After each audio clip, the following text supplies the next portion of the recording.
Well, good afternoon then, folks, as we head into US trade on Wednesday the 23rd of August.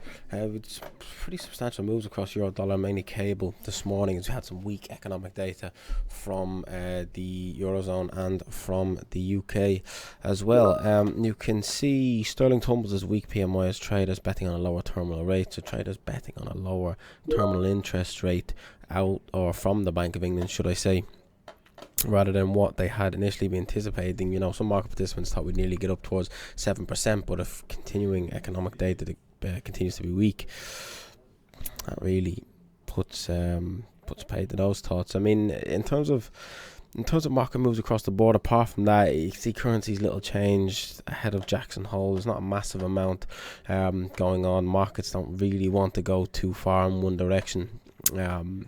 In the lead up to Jackson Hole, but obviously something like sterling or something like the euro can be a little bit less affected, as mainly we're going to look towards Jerome Powell's speech. But Christine Lagarde does speak as well. The Bank of Japan's Governor Ueda due to speak as well as a raft of other central bankers. But weak economic data from sterling today has been the main bit of information since the video this morning. We'll come across to the grid and we can see the bond yield slightly lower, caused a bit of upside in the Japanese yen. Equities pretty mixed, not too much to see in the equity space so far today. US dollar relatively strong, but you can see sterling getting hammered across the board today, and the Japanese yen pretty aggressively strong. Apart from that, got oil down 1.5% and the Canadian dollar down with that. I did forget, actually, the reason why oil is down is because Iran have decided to, or have come to an agreement that they're going to increase oil production by just over 3 million barrels a day, nearly 3.5 million barrels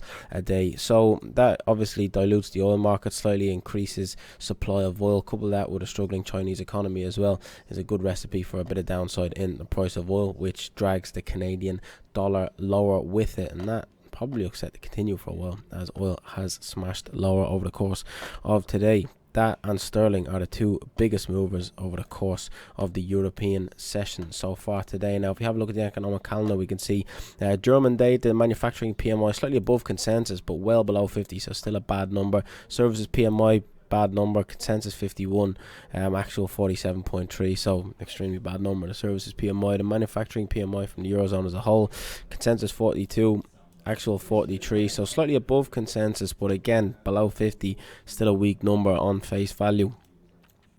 Services PMI again below consensus and below 50, so a raft of negative economic data from Germany and the Eurozone over the course of this morning. That goes in line with weak Australian services PMI, manufacturing PMI from Japan. The only one that's positive out of any of these is the services PMI from Japan earlier on. That's not a great outlook for the global economy, but hasn't really had too much of an impact across the board on stocks. But when you come across to these UK figures, you can see the manufacturing PMI, consensus 45, actual 42.5, and the services, which the services sector is a large part of the UK economy, consensus 51, actual 48.7, and doubly bad numbers when it comes to the price of sterling. Or when it comes to looking at the price of sterling, then doubly bad numbers kind of puts a dent in hopes for interest rate to rise too much further in the UK. You can see as we come across here, cable getting smacked, euro dollar down pretty aggressively lower. Hasn't had too much downside since that, and it's having a little bit of a bounce back at the moment. But sterling, you can see the speed of that move, 140 pips in 3 hours, 4 hours really, in European trade today. The Australian dollar, Kiwi dollar, dollar Swiss isn't doing too much. Dollar yen's grinding lower.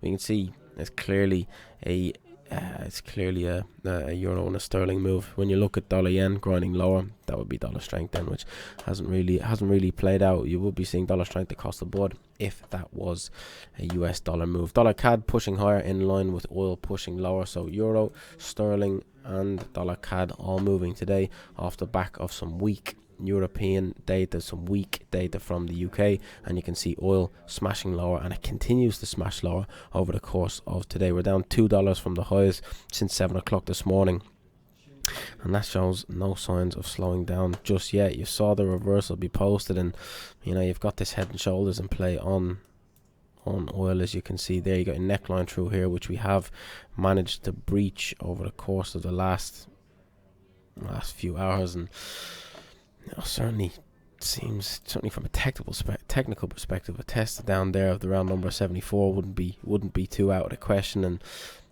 with Iran increasing oil production, that is a good recipe for oil to push lower. And until you get some production cuts from some other countries, you have to imagine that is the side of the fence that is best to sit on in the price of oil. That's likely to keep dollar CAD supported, which is the Canadian dollar subdued. In terms of the rest of the assets, doesn't really do too much for us there. But we can see 10-year yields, 2-year yields from the US pulling back over the course of today's session. Pullback in the yields sparked has continued to keep gold supported.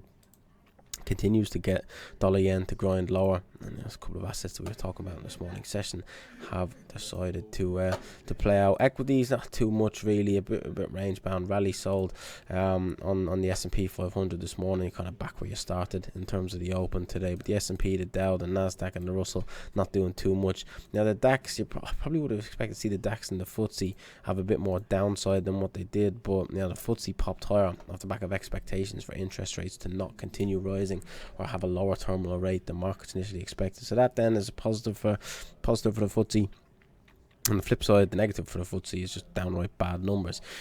Germany and the European stock indexes, again, if they've moved lower post-release, did have a bit of a spike higher and then have pushed back lower. But that's why equities sometimes can be difficult to trade off the back of these data releases. And like on one hand, if a data release causes the central bank to become more hawkish, well then that's a negative for a stock index. But if the data that comes out is just generally positive for the economy, well it can be supportive for a stock index. So that's why the currency is a little bit easier to trade, certainly off the back of potential changes in monetary policy. Currency normally the best thing you want to trade off the back of these data releases, plus higher levels of liquidity. So get filled a little bit easier when trying to trade them. But equity markets not doing too much across the board. Really, where the movement has come today is oil. Downside in yields sparked a bit of upside in the price of gold, which has been supportive for the price of the Japanese yen. Euro, sterling, dollar CAD moving with it. These moves look set to continue as we head into the US session today. As long as you get nothing out from any of the OPEC nations about cutting oil production, oil's likely to stay under pressure.